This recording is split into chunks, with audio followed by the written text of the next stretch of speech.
Tonight, death toll in Ambazonia attack on Taraba community stands at 12, with 20 others still missing, as security agencies undertake on-the-spot assessments in the community. Kogi State government gives EFCC 48-hour ultimatum to retract and apologize for statements alleging that the account is said to belong to the state has had its contents amounting to 19.8 billion naira returned to the CBN.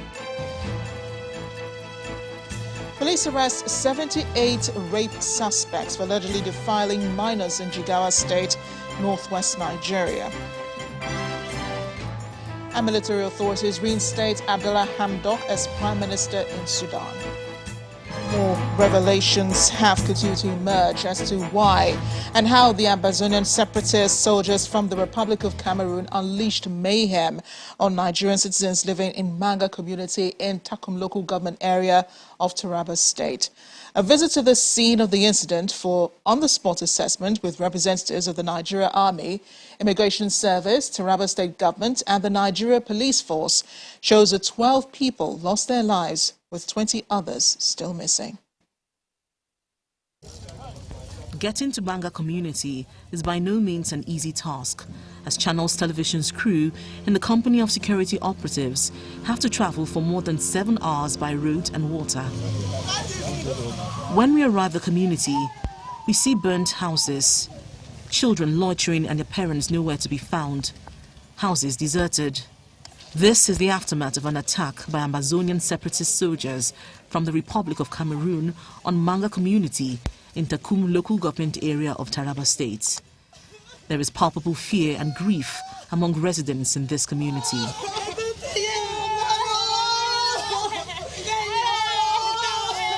A delegation from the Taraba State government and security agencies are here to get first-hand information on what transpired. According to reports from members of the community, residents of Ukpa, a border community in Cameroon Republic, who were separated from Nigeria because of the 1961 plebiscite, crossed over to Manga community for refuge for fear of being attacked or killed by Amazonian separatist soldiers. There have been series of attacks in the Cameroonian side. Before that day of attack, they had, on the night of Sunday, invaded the same village they used to attack. And some of those people ran down to this place. On Tuesday, they saw men with guns following this way. They thought because we are brothers, if these people come, we should keep them. They never knew that they were going to pay for it dearly. Investigation reveals that the border community, which has an estimated population of over 3,000 residents, has a porous border with the Republic of Cameroon and no network coverage, but they speak the same language with their Cameroonian neighbors. Residents, however, say the intervention by Nigerian immigration officials who engaged the separatists in the gun duel helped to reduce the number of casualties. They are appealing for border security outposts in their community. While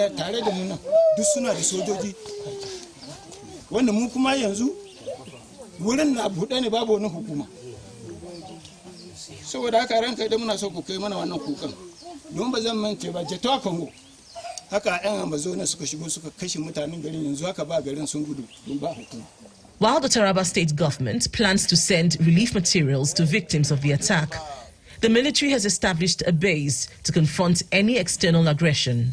As soon as I give a report to His Excellency Akite Dairo Dixon Ishaku, I believe the immediate thing that will happen is to consider relief materials to the affected people because they are in distress right now. It is expected that with the measures taken by the security agencies and Taraba State government, residents who fled the community will return and pick up the pieces of their lives. Moving to Borno State, where some women, including widows in internally displaced persons camps in Maiduguri, are reportedly trading sexual favors for sustenance.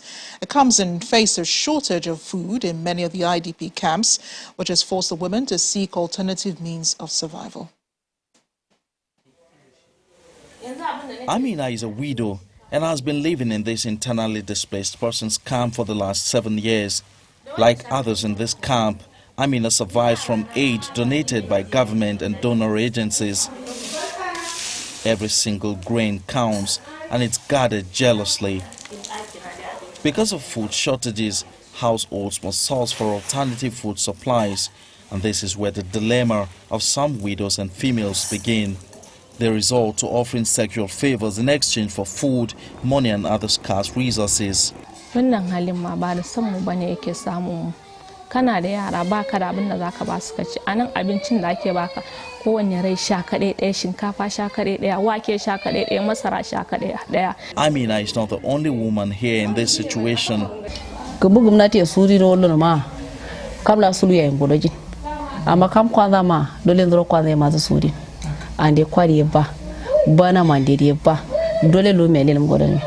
Chida dunia ya mdimi. Amla ya manam dimi. But some camp leaders are shocked by this practice and the unintended consequences. An yadda kamar sallar sahe mun muna zaune a masallacin nan wani yana rige da wani bakin bako daga yamman nan ya fito ko ina ba mu sani ba ya kawo jariri ya ja cikin bayan gida mawanka. The Borno state government believes shutting down camps and relocating the conflict-affected people to their ancestral homes will solve the multi-headed problems in the camp. But some civil society organizations working with women on livelihood support projects believe resettlement is not enough. The government have to know what the people need. For instance, they lost their lot of properties. So how can you return back the property, even not all? How can you give them some kind of empowerment skill? You need to empower the youth, the women, and then the girls before some other resettlement will take over. The Borno State Governor Babagana Zulum over the weekend visited Bakassi IDP camp in Maiduguri, where he gave each family 100,000 naira and food items. He also directed them to vacate the camp in 10 days. It is not clear for now if this directive will be adhered to. Meanwhile, in Jigawa State, 78 persons have so far been arrested and prosecuted for allegedly raping minors. The police public relations officer in the state, ASP Lawal Shisu, confirmed this to Channels Television. However, parents of victims lament difficulty in getting justice for their wards. Our correspondent, Sadiq Ilyasu, reports. Children hawking, a common sight on the streets of Dutse, the Jigawa state capital. But they peddle their wares under a constant fear of being knocked down by a vehicle or being raped. Their fears are not unfounded, as the Jigawa State Police Public Relations Officer, ASP Lawal Shisu, in a statement says the police has arrested 78 suspects for raping minors. But the parents of the victims say it is difficult to get justice for their children.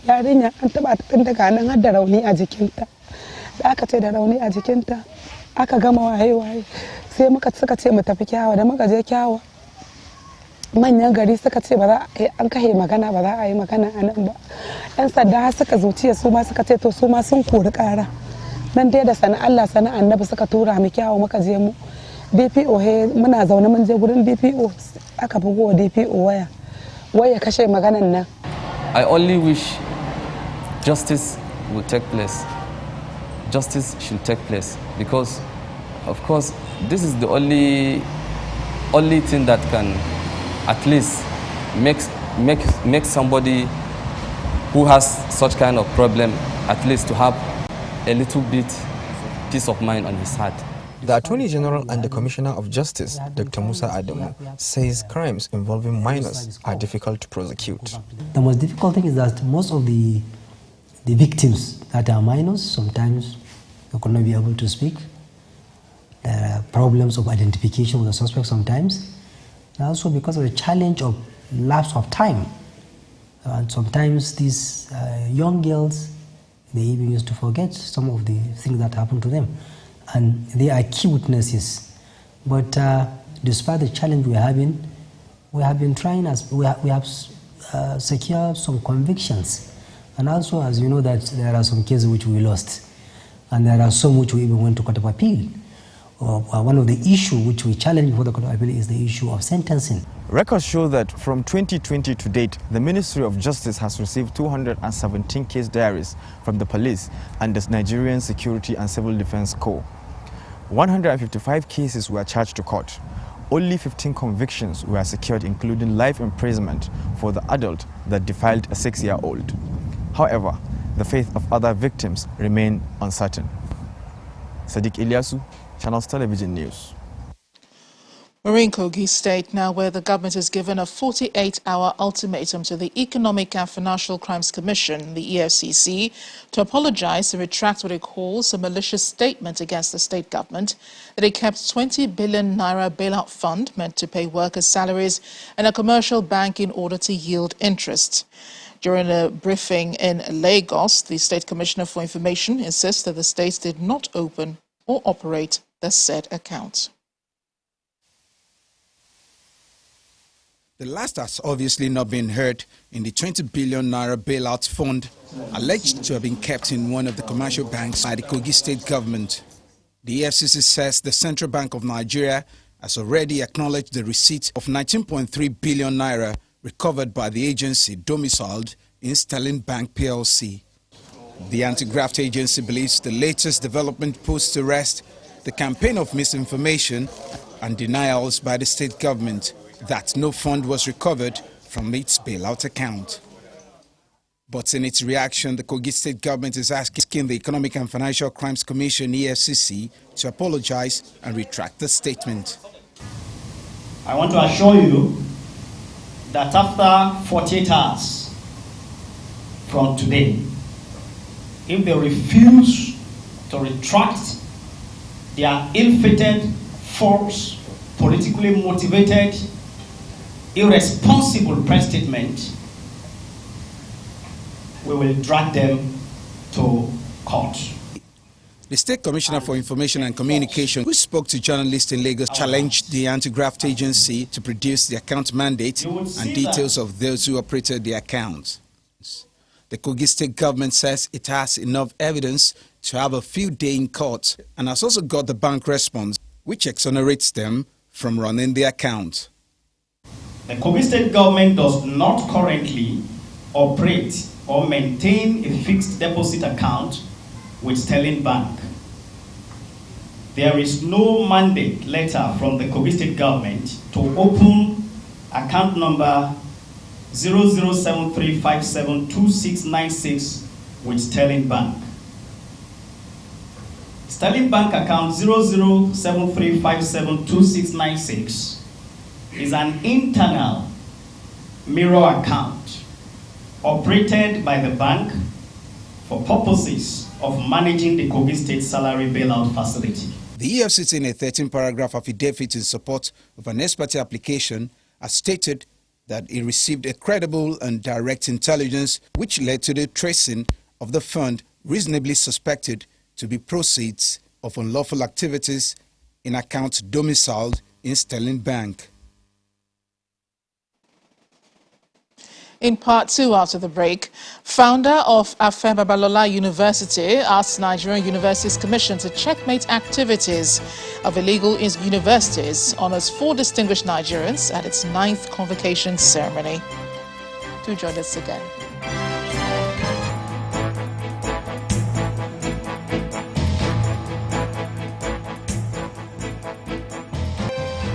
Welcome back. If it has joined us, you're watching the news at 10, coming to you live from Channels TV Lagos. A reminder of our top stories.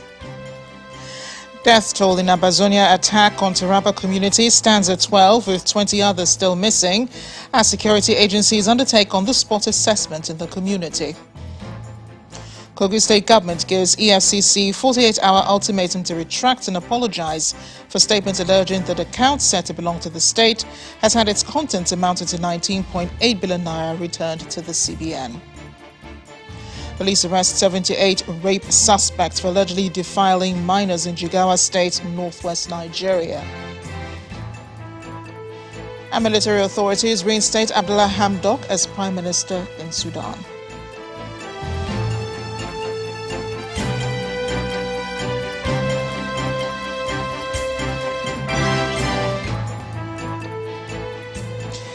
Distinguished personalities from across the country have joined the founder of Afe Babalola University, ABUAD State, to celebrate the 9th convocation ceremony and the 12th anniversary of the institution. At the ceremony, 4 eminent Nigerians bagged honorary doctorate awards as a legal icon and founder. Another top personalities of the event advised the graduates to aim high in the competitive contemporary world. In the year 2020, the COVID-19 pandemic trimmed the 8th convocation ceremony of Afe Babalola University to barely a virtual event. But this year, it's a full capacity in this hall, and the joy is palpable for the ABUAD stakeholders, parents of graduates, the fresh graduates themselves, and well-wishers in attendance. The founder of ABUAD is impressed that the institution has become a brand and has attained academic maturity in just 12 years. He, however, urges officials of the National Universities Commission to checkmate the establishment of illegal universities to save the education sector. Take positive steps about these illegal universities. They are doing irreparable damage to university education. The proprietors, the owners, the teachers who collaborate with them should be arrested. The property should be forfeited. Let us know what is a university and what is not a university. Dr. Kaude Fahimi, the host governor, is grateful to the institution's founder for gifting Ekiti State ABUAD. He further encourages the graduates to stand firm, confront and surmount challenges that lie ahead. Knowledge is important, but character is far more important. But for us in Ekiti, and for most parts of the country, character is destiny. And what do I mean by that? Candor, integrity, honor, capacity, competence. Also, 4 notable Nigerians take the stage to receive honorary doctorate degrees. First, the Oni of Ife, Adeyeye Ogunwusi, the Ewe of Ado-Ekiti, Adeyemo Adejugbe, the Emir of Ilorin, Ibrahim Sulu Ganbari, and the Governor of Borno State, Babagana Zulum. On behalf of my fellow awardees, I wish to express my profound appreciation to the Chancellor and the management of this great university for finding us worthy of this award. Admission to first degrees. For the 1,415 graduates, a journey to excellence has just begun as they are admitted into various degrees. On behalf of the graduate class of 2021, I want to express a deep sense of gratitude to all ABUAD staff, both teaching and non-teaching, who make sure that this great citadel of learning is what it is. Hopes are high that these new graduates churned out by ABUAD will join like minds in the mission of making a better Nigeria and the world at large. Babajide Agbeyo, Channels Television News. Staying with education, Nigeria's education system is at its lowest depths in terms of standards and quality. That's the view of the veteran columnist and university lecturer, Professor Adebayo Williams. Professor Williams told Channels Television's Ladi Akeredolu on our current affairs program Newsnight there is a significant gap in terms of what is being taught today in Nigerian higher institutions and the skills required to get the job. The education system in Nigeria has virtually collapsed. Let me give you an example. If somebody took a degree from a university in computer system about 10 years ago, if he goes back to work now, he's going to be using the same system they taught him in the university. Whereas computer technology keeps evolving and changing on a daily basis. If you are going to meet your prospective employers abroad, they ask you when you graduated and you said 10 years ago, They will want to know the number of refresher courses you have done. Otherwise, you have become completely unemployable. So that is just an aspect of the critical danger that we face with education in Nigeria. All the libraries are gone. All the books in the universities are gone. All the great teachers of my period, they are gone. Some of them are dead. Some of them, they have even refused to enter into any dialogue with the nation. Some of them are alive, but they have, you know, they have chosen the route of internal self-deportation. You know, there are two kinds of deportation. You can be exiled and you can exile yourself. You are still in that society, but you are no longer part of it. There are a lot of people like that. There are professors, doctors, people who have studied in the highest institutions in the world, and they came back and said, this is a big mess. We're not going to be part of it.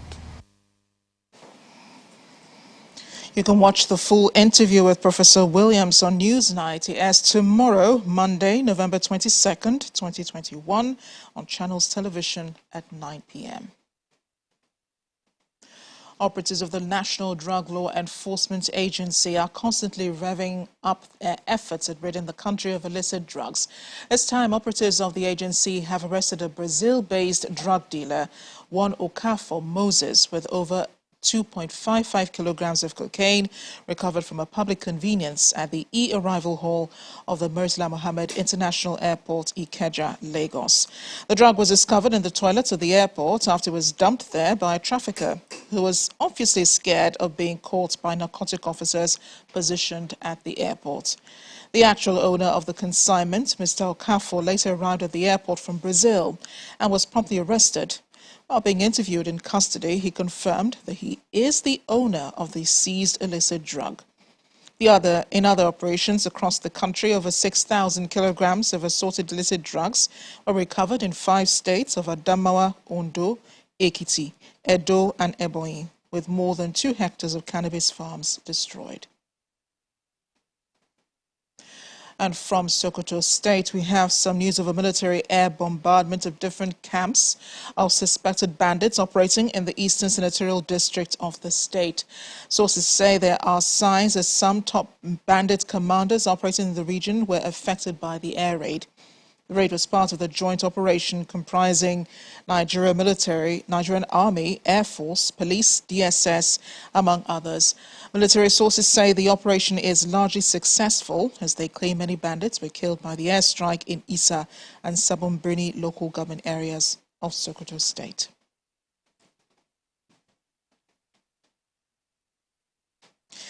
When the news at 10 returns, Channels Television's data analyst Babajide Ogunsanwo examines the 2022 draft budget for transportation.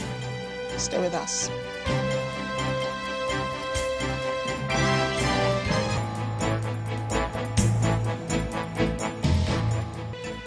Welcome back. The Socio-Economic Rights and Accountability Project, SERAP, has filed a lawsuit against President Muhammadu Buhari over what the group says is his failure to publish the names of those indicted in the alleged misappropriation of over 6 trillion naira in the running of the Niger Delta Development Commission between 2000 and 2019, as documented in the recent forensic audit report on NDDC. In the suit number FHC ABJ CS 1360-2021, filed at the Federal High Court, Abuja, SERAP is seeking an order of mandamus to direct and compel President Buhari to publish the names of those indicted in the alleged misappropriation of over 6 trillion naira in the running of the Niger Delta Development Commission between 2000 and 2019. The suit, which has been assigned to Honorable Justice Binta Nyako at Court 2, is fixed for hearing on November 29th.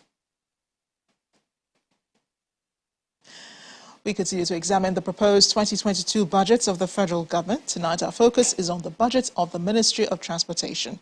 Babajide Ogunsanwo, Data and Information Consultant, will be our guide, as always. Good evening, Namaji. Good evening, and great to see you. 206 billion naira for this year. That's what's for next year, beg your pardon. That's what the budget says. But what has it been like in the past years? So let's jump straight into it. Let's avoid the good and bad news. And once we go into the budget for next year, you see, like you said, 206 billion naira. But these are the facts. First, 206 billion naira. The second is there are 6 agencies that will get a sum out of this 206 billion naira. The third and most important is the Federal Ministry of Transportation's headquarters budget, because that is where most of the money goes into, 150 billion naira. Finally, is to understand how exactly will this 150 billion naira be spent. And from the budget details, it shows that 75 billion naira will go to the construction of new railways, and approximately 70 billion naira will go into rehabilitation and renovation of existing railways. So we see that one-to-one sort of split for how the 150 billion naira allocated to the Ministry of Transportation's headquarters will be spent. The hope is that in the future, we'll see more money go into construction of railways rather than keep renovating the existing railways. Now, but to what you had asked about how significant is this budget, the fact shows that the budget of 200, yes, we have a 206 billion naira budget for next year, but 2016's budget was more than 206 billion naira. 2017 was more than 206 billion naira. 2018 was more than 206 billion naira. And what do you think is going on? Last year was more than 206 billion naira. What is going on is the priorities of the government has changed. I'll explain that later. We've seen since 2016, the government has had 2 major priorities. One priority block, 2016 to 2018, which I'll explain later. The second priorities for the government started changing in 2019. And as we continue this discussion, I hope we'll have some time to go through that. Yeah, because you mentioned priorities, and I imagine that with 206 billion naira, well, there will be, you know, you have to determine which ones are more important. So how do you do that? So first is, recently the Minister of Transportation has explained some ways in which the budget is allocated. He used the word politically, practically possible. But before we explain what that means, how do other people budget? In the UK, US, more developed economies, they look at the cost and the benefit. That is the template. For businesses, they have 2 major templates. They either look at the cost, from the cost perspective for businesses, they look at the internal rate of return, IRR. From the value perspective, they look at the net present value for the project. But in Nigeria, we are still yet to define our template. We're looking at the template of politically, practically possible. In other words, politics still takes a major decision, still takes a major place in how projects are prioritized, politics. And apparently that's affecting everything else, including transportation. Where does that stand, though, in the government's list of priorities? So let's take a look at, I talked about 2 blocks. Let's take a look at what the government has done between 2016 to 2018 and see what changed between 2019 to date. So the first block, let's take it carefully. In 2016, the priority was works, power, housing, not defense. Works, power, housing had the budget of 457 billion naira. Then we saw defense with 443, and education was third priority, 403 billion naira. That was still the same thing that happened in 2017. Works, power, housing had a budget of 587 billion naira approved, followed by defense, 470 billion, and education third, 456 billion. In 2018, works, power, housing was still priority for the government. Approved budget from the National Assembly, 715 billion naira. Defense number 2, 578 billion naira. Education, 542 billion naira. That was what the focus of the government 2016 to 2018. Transportation was far behind. Now look at what happened since 2019. It changed. It was no longer works, power, housing. Number 1 priority became defense, 594 billion naira. Second priority was education, 509 billion naira, before works, power, housing of 428 billion naira. That was the same thing in 2020. Defense, 878 billion naira approved by the National Assembly. Education, 653 billion naira. And even health got 427 billion naira in 2020, more than even works, power, housing.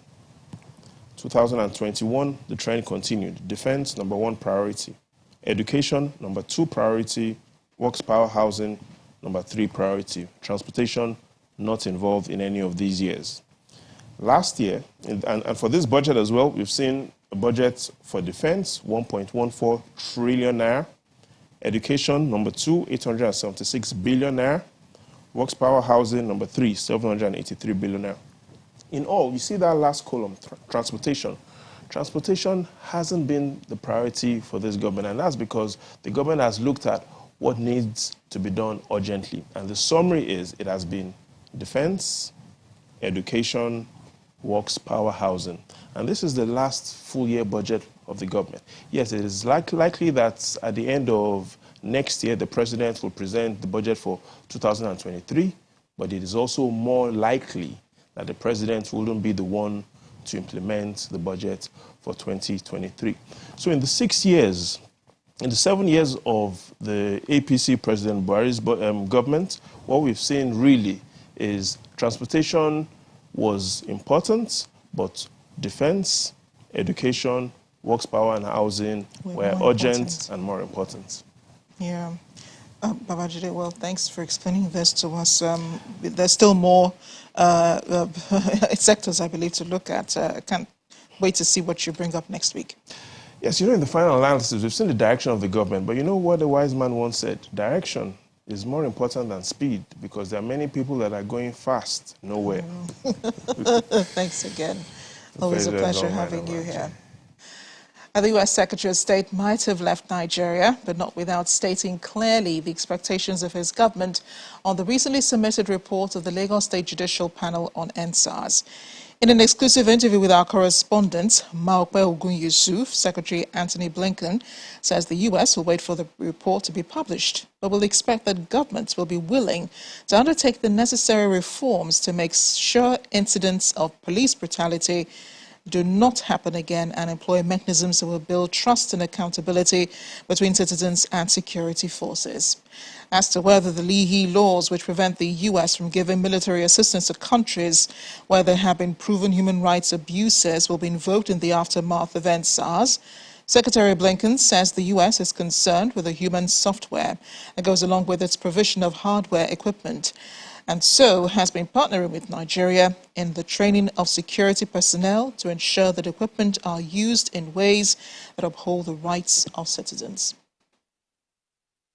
Well, I think we have to see once the report is actually published and we understand exactly what happened. Two things need to follow from that. And this is true across the board, whether it's in the United States or anywhere else. What are the necessary reforms to make sure that that can't happen again? How do you build trust between citizens and the security forces, and more broadly, the state? And also accountability to make sure that any individuals who are responsible for committing abuses are actually brought to justice, which is another way of building trust between the citizens and the security forces. That trust is so vital because, of course, Nigeria faces very difficult security challenges in virtually every part of the country. And it's necessary to deal with them in a way that has trust between the citizens and the state, which has the responsibility of making sure that its citizens are secure, while at the same time upholding their rights. There are always fears, though, you know, especially when it comes to reports like this. The U.S.-Nigeria relations were somewhat, well, I think they warmed up somewhat a little with the sale of the Tucano aircraft. However, before then, there has been some strain in terms of how, you know, the fight against Boko Haram was going, and U.S. support in that regard. And now there are fears again that perhaps as a result of this, perhaps the Leahy laws could come up once again in terms of sale of equipment to the to Nigeria in terms of assistance. What are your thoughts on that? There are two things that are important here. First, and more broadly, given the vital role that Nigeria plays, not just in Africa, but increasingly around the world, given the size of its economy, given the size of its democracy, we need to have a relationship that reflects that. And I think it needs to be more sustained. There needs to be more regular, high-level engagement between us. because that's what the relationship deserves, and I'm committed to that. But when it comes particularly to security questions, look, there are two things that are important. Yes, the hardware that is necessary to deal with security challenges like the Ciberticanos, that's important. But as important is the software, the human software that has to go along with that. And one of the things that we've been doing in partnership with Nigeria is making sure, for example, that people are well trained, not just in how to use the equipment, but how to use it in a way that upholds the rights of citizens.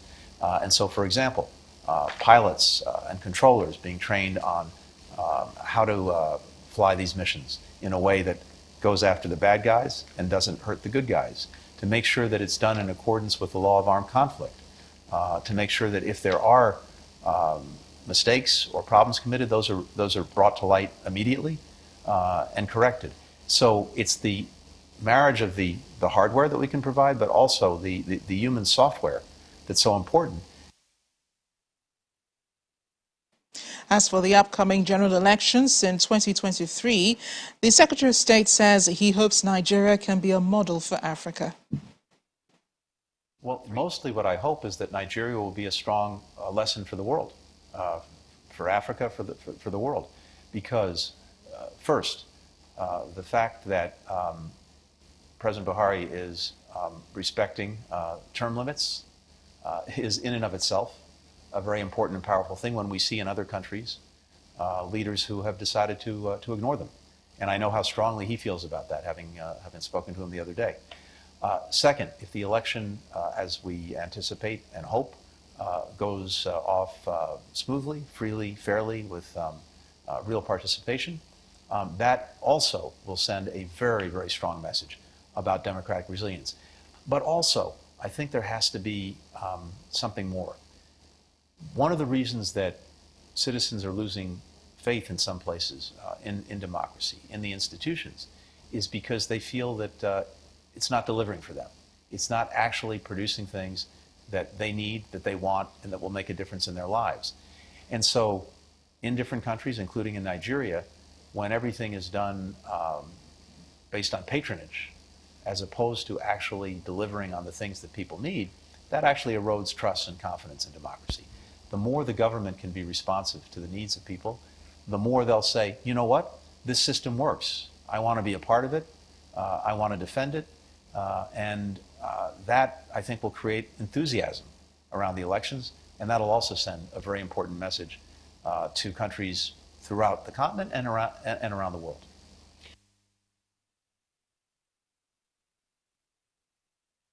You can watch the full interview with our exclusive, of course, with Secretary Blinken on Diplomatic Channel. It airs tomorrow, Monday, November 22nd at 8:30 p.m. in the UK and 11:30 p.m. here on Channels TV on DSTV 420. Aiteo Eastern Exploration and Production Company, operator of NNPC and Aiteo joint venture of oil mining lease OML 29, says the wellhead leak in its Santa Barbara Southwest field has been cordoned off and is being contained. According to Aiteo, while relevant authorities have been notified about the affected wellhead, which has been dormant since 2015, two specialist vendors in well control, Boots and Coots and Kenyon International West Africa Company Limited, are being engaged for assessment and well kill. Meanwhile, relief materials have since been sent to the neighboring community, just as investigation has been launched to determine the cause of the spill, largely believed to be an act of sabotage. Thank you for coming to our community, Okunemi. Perhaps just before any love is lost between an oil and gas operator and its host community in the Niger Delta area, Aiteo Eastern Exploration and Production Company, operator of the NNPC Aiteo joint venture of oil mining lease OML 29, has brought in these relief items to Opu Nembe in Bayelsa State. A few days ago, Aiteo reported a hydrocarbon wellhead leak in the Santa Barbara Southwest field in Nembe local government area of Bayelsa State, with a consequence of high-pressure effusion being discharged. In response to what could have been a major environmental disaster, ITAO says it has since mobilized containment resources to limit impact on the environment. That particular well has about 80 or 85% gas and just about maybe 15% crude. And if you are familiar with oil production, you'll know that when an incident like this happens, the gas is the one that is really escaping. But in the process of escaping from underneath, because it is lighter, it pushes a bit of the crude around it, along with it. That is why you see today, this particular incident has not produced much crude oil in the environment. The crude oil that is coming out has been easily contained by what we call the boom. Immediately the incident happened, we moved our men in, we have the expertise. We moved all our men and equipment in, first of all to contain it, to ensure that it doesn't disperse along the rivers and all of that and into neighboring communities. While not ruling out an act of human activity leading to the spill, a process is said to be on the way to investigate the immediate and remote causes of the leak, which will be driven by a joint investigation visit. It's very critical that we get to the root of the matter as to what happened, what caused it, because we don't want a repeat. And because we're particularly suspicious of what may have happened to the wellhead, and we do not want that to be a repeat, both whether to us or any other player in the oil industry. We are willing to, we have come kind of a cost and investigation to commence seriously on and to identify the real cause of the incident. The affected wellhead, located at the Santa Barbara Southwest field, has been non-producing since ITAO's acquisition in 2015 and was predominantly dormant up until the time of this leak. Olu Phillips, Channels Television News. We're gradually approaching this season, and as part of its tradition, Zenith Bank PLC has held its official light-up ceremony, unveiling its Christmas decoration on Ajose Adogun Street, Victoria Island, Lagos. The park at Ajose Adogun Roundabout, where the bank's headquarters is situated, comes alive as passers-by and motorists are captivated by the beautiful scenery created by an array of multicolored lights. It's that time of the year, and Zenith Bank PLC is thrilling fun seekers with Christmas lightings on display.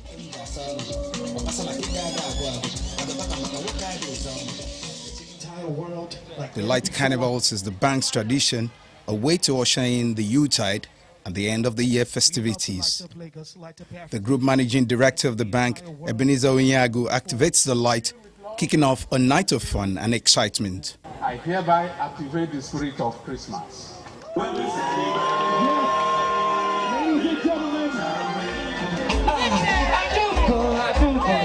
Music, dance, fireworks, the fun is all round as the bank continues the tradition of bringing unlimited excitement to the young and old.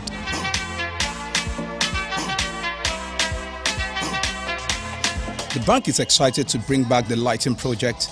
Its management says the decoration radiates positive energy and sets the mood for Christmas. We're transitioning and trying to adapt to living with COVID, getting used to the new protocol of social distancing, wearing of face bands, and this time last year we were not too certain about vaccination. Then also you had the NSAS, where the lighting, the fittings that powers this light up was terribly vandalized. So we had to spend a lot of money, we had to import some of the gadgets, the fittings, and we couldn't get it done before Christmas. So we had to work assiduously to make sure that we got it back this time. The excitement is the same thing for us that do it, and for a lot of people around Lagos, it makes them happy. And we understand a lot of people come from outside of Lagos to just come and see this and be part of it. It's a thing of joy for us, and it's something that we will continually do, and gladly too. The Zenith Christmas lighting is something that transforms Lagos at Christmas. It's something we all look forward to in Nigeria. It has become an international event. With the activation of the 15th edition of the Zenith Bank PLC's light-up ceremony, holidaymakers are treated to a wonderful ambience, a tradition the bank says will continue for a long time.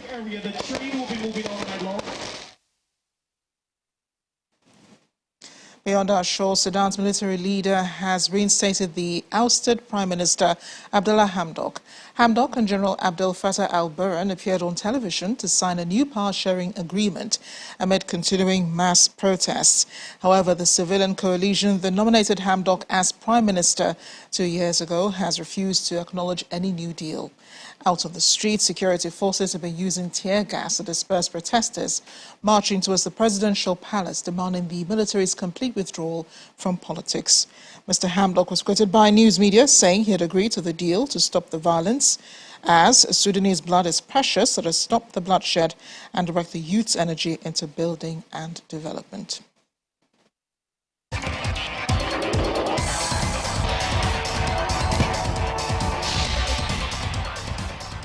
Sports News now. Ole Gunnar Solskjaer says he hopes to have left Manchester United in a better state than he inherited them 3 years ago after the Norwegian was sacked by the club earlier today. A 4-1 thrashing at the hands of lowly Watford finally saw the axe fall on Solskjaer's position after the club's hierarchy kept faith with the 48-year-old in recent weeks, despite humiliating home defeats to rivals Liverpool and Manchester City. It's not for everyone. And I've had the opportunity, and I'm so honoured and privileged to have been trusted to take the club forward. And I really hope that I leave it in a better state than when I came. And I made great friends. I've reconnected with some great friends. New staff coming in. I've become really good friends with the other staff that was here when I was there. We're good friends, and we've connected, and that is that's what it's about at a club like this, with the fans, because the fans have been amazing from day one at Cardiff till the last one now. So top, and we'll see each other again. In the English Premier League, Antonio Conte has secured his first Premier League win in charge of Tottenham as Spurs staged an impressive second-half comeback to beat struggling Leeds. Second-half strikes from Pierre-Emile Højbjerg and Sergio Reguilón inspired a Spurs fight back as they secured a 2-1 victory. The result in this 100th meeting in all competitions between the two sides means Spurs climbed 3 places in the league to 7th position. Earlier, Manchester City claimed a comfortable 3-0 victory over Everton to move back up to second on the table and within touching distance of leaders Chelsea.